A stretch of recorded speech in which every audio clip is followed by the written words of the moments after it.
पुराने मगध राज्य में एक बहुत ही धनी सेठ रहता था।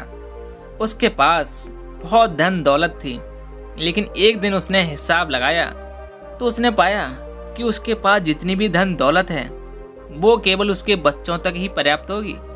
वो सोच में पड़ गया, उसके बच्चों के बच्चे, फिर उनके बाद आने वाली पीढ़ी के लिए धन की व्यवस्था कैसी होगी। धन के अभाव में उनका जीवन तो बहुत मुश्किल हो जाएगा। इसी बात के बारे में सोच सोच कर वह बहुत चिंतित रहने लगा। लेकिन उन्हीं दिनों तथागत गौतम बुद्ध मगध राज्य में आए हुए थे। तभी उसे किसी ने बताया था कि तुम गौतम बुद्ध के शरण में चले जाओ, वह तुम्हारी सारी चिंताओं का समाधान अवश्य कर देंगे। वो सेठ तथागत गौतम बुद्ध के पास पहुंच जाता है और उनसे कहता है कि मैं चाहता हूं कि मेरे पास इतना धन हो कि मेरे बच्चे, मेरे बच्चों के बच्चे, फिर उनके बच्चे, उसके बाद उनके भी बच्चे, अगर इसी तरह से अगली कई पीढ़ियां मेरे धन का उपयोग करते रहें तो मेरा धन कभी समाप्त ना हो। क्या आप मुझे धर्मात्म बने रहने का आशीर्वाद या कोई ऐसा तरीका दे सकते हैं? बुद्ध ने मुस्कुराते हुए कहा, ऐसा ही होगा, लेकिन तुम इस नगर के बाहर झोपड़ी वाले परिवार को एक दिन की भोजन की सामग्री देकर के आओ। यह सुनकर सेठ बहुत प्रसन्न हुआ। सेठ एक दिन खाने की सामग्री से भरा हुआ एक थैला लेकर के गांव के बाहर वाली कुटिया में पहुंच गया। वो जैसे ही कुटिया के अंदर गया, उसने देखा कि एक बूढ़ी सास और उसकी एक जवान बहू, बूढ़ी औरत बैठकर ध्यान कर रही थी और उसकी बहू रसोई में खाना बना रही थी। सेठ ने बहू की तरफ खाने की सामग्री का थैला बढ़ाते हुए कहा, मैं इस नगर का एक बहुत बड़ा सेठ हूँ और मैं आपके लिए एक दिन का भोजन का राशन लेकर के आया हूँ। यह सुनकर बहू ने कहा कि आज तो हमारे पास खाने की व्यवस्था है। यह सुनकर सेठ ने कहा, तो इसे कल के खाने की व्यवस्था हो जाएगी, इसे रख लो। उस औरत ने कहा कि माफ करें, हम अगले दिन के लिए कुछ भी इकट्ठा करके नहीं रखते, रोज की खाने की व्यवस्था रोज ही करते हैं। यह सुनकर उस सेठ ने सोचा, यह अपने लिए खाने का सामान भी कल के लिए इकट्ठा नहीं करते और एक मैं हूं जो अपने आने वाली पीढ़ियों के लिए धन इकट्ठा करने की चिंता में मारा जाता हूं। अब उस सेठ को समझ आ चुका था कि आखिर मुझे गौतम बुद्ध ने उस कुटिया में आने को क्यों कहा था। अगले दिन सुबह होते ही वो सेठ फिर से गौतम बुद्ध के पास पहुंच गया। आप जो मुझे समझाना चाहते थे भाई मैं समझ चुका हूं, लेकिन क्या आप मुझे विस्तार से बताएंगे कि चिंता क्या होती है और यह कैसे विकसित होती है, और मैं चिंता से खुद को ग्रस्त होने से कैसे रोक सकता हूं? तथागत ने कहना शुरू किया कि हमारी कल को की जाने वाली चिंता हमारे कल को बदले या ना बदले, लेकिन वह हमारे आज के दिन की खुशी जरूर छीन लेती है। चिंता एक ऐसी मानसिक बीमारी है जो हमारे जीवन से हर तरह की खुशी छीन लेती है और इसे नीरस बना देती है। और असल में चिंता का कोई वास्तविक स्वरूप नहीं होता। चिंता एक ऐसा भाव है, ऐसा विचार है जो आने वाले भविष्य के डर से पैदा होती है। जिन चीजों के ऊपर हमारा कोई नियंत्रण नहीं, उनके लिए हम कुछ भी नहीं कर सकते। उन चीजों के बारे में बार बार सोचना तो चिंता ही है। गौतम बुद्ध ने आगे कहा, एक बार गहराई से सोचने का प्रयास करो कि जिन चीजों में तुम्हारा बिल्कुल भी नियंत्रण नहीं है, जिन्हें तुम चाहकर भी नहीं बदल सकते, उन चीजों के बारे में तुम पूरा दिन ना भी सोचो तो क्या बिगड़ जाएगा। उस सेठ ने कहा कि बुद्ध, आपका कहने का मतलब है कि हम किसी भी घटना या किसी भी चीज के बारे में सोचे ही नहीं। बुद्ध ने उत्तर दिया, जीवन में जो भी समस्या आई है या फिर आने वाली है, उसके बारे में विचार करके उसका समाधान निकालना, यह तो हमारी बुद्धि का धर्म है। लेकिन उसी समस्या के बारे में निरंतर लगातार सोचना, यह एक मानसिक बीमारी होती है। जब हमारा दिमाग किसी एक घटना, एक विचार में अटक जाता है, उसी घटना, उसी चीज के बारे में पूरे दिन सोचता रहता है, बस उसी चीज में ठहर कर रह जाता है, तो ऐसा विचार सारी खुशियां, सारा चैन, सारा आनंद छीन लेता है। चिंता करने का सीधा सा अर्थ है जो हमारे जीवन में हुआ ही नहीं उसके बारे में व्यर्थ ही सोचते रहना। बुद्ध ने सेठ की तरफ इशारा करते हुए कहा, आखिर एक ही समस्या के बारे में बार बार सोचकर तुम क्या बदल लोगे? लेकिन हाँ, अगर तुम उसके लिए कुछ कर रहे हो तो तुम जरूर बदलाव ला सकते हो। लेकिन तुम उस चीज क्या उस घटना के बारे में तुम बार बार सोचना छोड़ दोगे तो कुछ भी नहीं बिगड़ने वाला।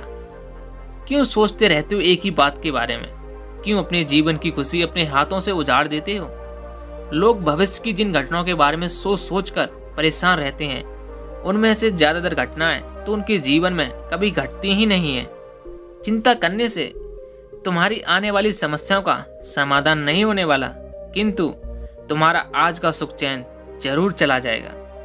तुम एक बात महसूस करना कि चिंता से भरा समय तुम्हें पूरे दिन की मेहनत से ज्यादा थका देता है। असल में कोई वास्तविक घटना जीवन में घट जाती है तो भी हमें उतना दुख नहीं होता जितना हमने उसको मन में सोच सोच कर खुद को दुखी किया होता है। तथागत का उपदेश सुनकर सेठ ने पूछा, हे बुद्ध, तो फिर आपके अनुसार जीवन जीने का सही तरीका क्या है? बुद्ध ने उत्तर दिया कि बीते हुए कल का नाम पश्चाताप और उदासी है और भविष्य का दूसरा नाम है संघर्ष।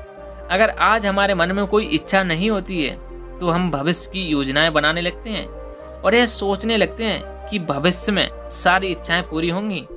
ऐसा सोचने लगते हैं, लेकिन ना तो जीवन भविष्य में है और ना ही अतीत में। जीवन तो इस पल का नाम है, यानी इस पल का अनुभव ही जीवन का अनुभव है। हम सब यह जानते भी हैं, इस सत्य से अनजान बने हुए रहते हैं। या तो हम बीते हुए समय की यादों में खोए रहते हैं या फिर आने वाले समय की योजनाएं बनाते रहते हैं और हमारा पूरा जीवन इसी में बीत जाता है। सिर्फ एक सत्य है जो हम अपने अंदर उतार लें कि ना हम बीते हुए कल को बदल सकते हैं और न ही आने वाले भविष्य को हम देख सकते हैं, बल्कि हम तो पूरे धैर्य के साथ आने वाले भविष्य का स्वागत कर सकते हैं, उसे स्वीकार कर सकते हैं। यह सुनकर सेठ ने कहा कि बुद्ध, बात तो आप सही कह रहे हैं, लेकिन कितनी भी कोशिश कर लो चिंता तो होती ही है, ज्यादा नहीं तो घर परिवार की चिंता होती है। बुद्ध ने उत्तर दिया, चिंता होना तो स्वाभाविक है, लेकिन उस चिंता को चिंतन में बदलना हमारा कर्म है, हमारा धर्म है। चलो मैं तुम्हें एक बात स्मरण कराता हूँ जो तुम पहले से ही जानते हो। तुम्हारे आने से पहले भी यह संसार था, यह समाज था, यह परिवार था, और जब तुम दुनिया से चले जाओगे तब भी ये सब कुछ यही रहेंगे। यह समाज, यह परिवार, सब कुछ तुम्हारे आने जाने से कुछ भी नहीं बदलने वाला। वैसे भी तुम्हारे आने का और जाने का पूर्व का समय तुम्हारे हाथ में है ही नहीं। तुम्हारे हाथ में है वह समय जो तुम अभी जी रहे हो, वह समय जिसमें मैं तुमसे अभी बातें कर रहा हूँ, तुम मुझे सुन रहे हो, बस यही तुम्हारे हाथ में है। और हर बार तुम्हारे हाथ में बस इतना छोटा सा ही पल आता है और वह फिर हमेशा के लिए गायब हो जाता है। तो तुम उस पल का क्या करोगे? उसे पता करके उसे बर्बाद कर दोगे? मैं तो यही कहूँगा कि हर इंसान को चिंतन करना चाहिए, चिंतन करना चाहिए इस बात का कि कैसे इस समय का अधिक से अधिक उपयोग करना चाहिए, कैसे हम अधिक से अधिक महान कार्य कर सकते हैं, कैसे हम सब में आनंद बांट सकते हैं, कैसे हम सब आनंद में रह सकें। याद रखना कि चिंता इंसान को उसकी चिता तक ले जाती है और चिंतन उसके मन को कुंदन बना देता है। सेठ ने कहा, मैं आपकी बात तो समझ गया कि जीवन को ज्यादा गंभीरता से ना लेकर इसे पूरी ऊर्जा और आनंद के साथ वर्तमान में जीने की कोशिश करनी चाहिए। सेठ ने आगे पूछा, लेकिन अगर कोई इंसान चिंता से घिर चुका है तो वह इससे बाहर कैसे आए? तथागत ने उत्तर दिया, क्या तुम कभी भी किसी बड़ी सुरंग से बाहर निकले हो? कितना भयानक अंधकार होता है। सुरंग के अंदर हमेशा यही डर लगा रहता है, अगर हम इसके अंदर फंस गए तो क्या होगा, हम इससे बाहर कैसे निकलेंगे। लेकिन अगर हम ध्यान से देखें, सुरंग चाहे कितनी भी बड़ी क्यों ना हो, सुरंग के दूसरे किनारे पर हमेशा प्रकाश ही होता है। अगर सुरंग को पार करना है तो सुरंग के दूसरे किनारे पर पहुंचना होगा। और ठीक इसी प्रकार हमारे जीवन में कई बार हम लोग चिंता, निराशा की काली सुरंग में खुद को फंसा लेते हैं, जहां से बाहर जाने का रास्ता नजर ही नहीं आता और ऐसा लगने लगता है कि जीवन ऐसे ही समाप्त हो जाएगा।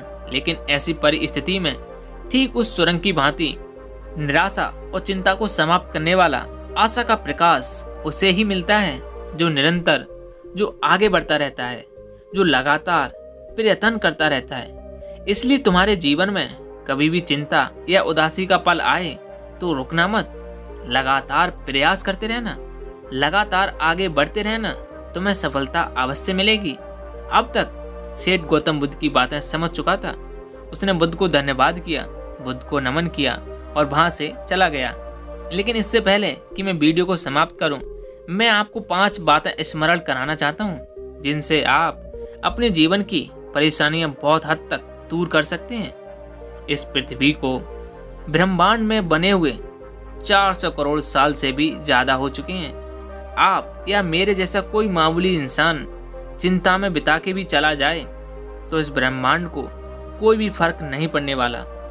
जिस प्रकार हम चींटियों के झुंड को देखते हैं और हम यह देख पाते हैं कि चींटियां कितनी छोटी हैं और कितनी बड़ी संख्या में हैं, उसी प्रकार जब हम ब्रह्मांड में से इंसानों को ऊंचाई से देखेंगे तो इंसान भी उन्हीं चींटियों की तरह दिखाई देंगे। इसलिए हर रोज खुद से बोलिए, मुझे सिर्फ जिंदा नहीं रहना बल्कि जीना है, आनंद में जीना, बिना चिंता के जीना है। दूसरी सीख यह है कि हर छोटी छोटी बात के लिए हम चिंता लेते रहते हैं। जैसे कि आज खाना ठंडा खाना पड़ेगा, ट्रैफिक में फंस गए या किसी ने आपको डांट फटकार लगाई।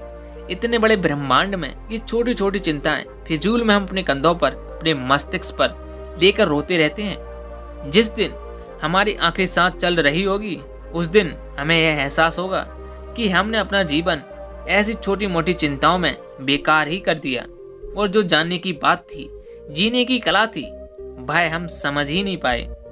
आज जो परेशानी है हमें पहाड़ जैसी नजर आती है, कुछ समय बाद उन परेशानियों पर, उन चिंताओं पर हमें हंसी आती है।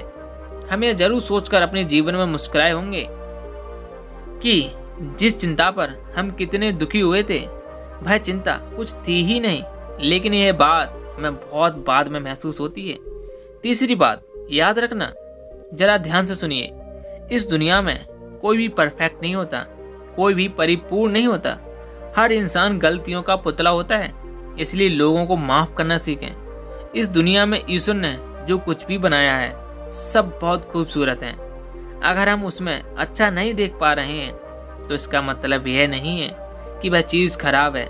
चौथी बात जो आपके अहंकार और आपकी ईगो को मिटा कर रख देगी वह यह है कि लोगों की मदद करिए, उन पर ऐसा ना चढ़ाए। जब हम किसी की बिना किसी लालच के मदद करते हैं तब हमें अंदर से गजब की शांति और सुकून का अनुभव पैदा होता है जो हमें ताकत देता है। और आखिरी बात जो सबसे ज़्यादा महत्वपूर्ण है समझने के लिए वो ये है कि आपको कोई धोखा देता है, आपके साथ कोई छल करता है तो आपको परेशान होने की ज़रूरत नहीं है। जो उसने किया था वह उसका कर्म था, जो आपने किया वह आपका कर्म था। आपने उसकी मदद की, आपको अपने कर्म का फल भविष्य में ज़रूर मिलेगा। और जिसने आपके साथ बुरा किया उसे भी अपने बुरे काम का फल भविष्य में ज़रूर मिलेगा। लेकिन इसके लिए आपको परेशान होने की ज़रूरत नहीं है। आप अपने स्वभाव को मत बदलिए। हम अपने स्वभाव को इसलिए बदल लेते हैं कि हमें अपने कर्मों का, अच्छे फलों का अच्छे से अनुभव नहीं होता, कि हमें पता नहीं चलता कि हम अपने कर्मों का फल किस प्रकार मिलता है। लेकिन इसके लिए आप हमारे चैनल पर हमारी दूसरी वीडियो देख सकते हैं जिसका लिंक आपको ऊपर आई बटन में मिल जाएगा, जिसमें कर्मा के बारे में पूरी जानकारी दी गई है। तो दोस्तों कैसी लगी ये कहानी कमेंट सेक्शन में ज़रूर बताना और इस चैनल को सब्सक्राइब जरूर कर लेना, क्योंकि हम दुनिया देश की बातें नहीं करते, हम आपके बदलाव की बातें करते हैं, आपके मन की बातें करते हैं, आपको खुद को समझने में आपकी सहायता करने वाली बातें करते हैं। और खुद से खुद को समझने और खुद को जानने से बड़ा काम, बड़ा कर्म इस दुनिया में कुछ हो ही नहीं सकता। और साथ में नोटिफिकेशन बेल को दबाना मत भूलना, क्योंकि जब भी हम वीडियो डालेंगे तो आपको पता तो चलना चाहिए कि हमने वीडियो पोस्ट कर दी है। वरना तो अगर आप बीच में कोई वीडियो छोड़ देंगे तो ज्ञान आधा अधूरा रह जाएगा, और आधा अधूरा ज्ञान बड़ा खतरनाक होता है, याद रखना ये बात। तो चलिए दोस्तों, ध्यान करते रहिए, अपने आप को शांत करते चले जाइए, विचारों को समझते चले जाइए।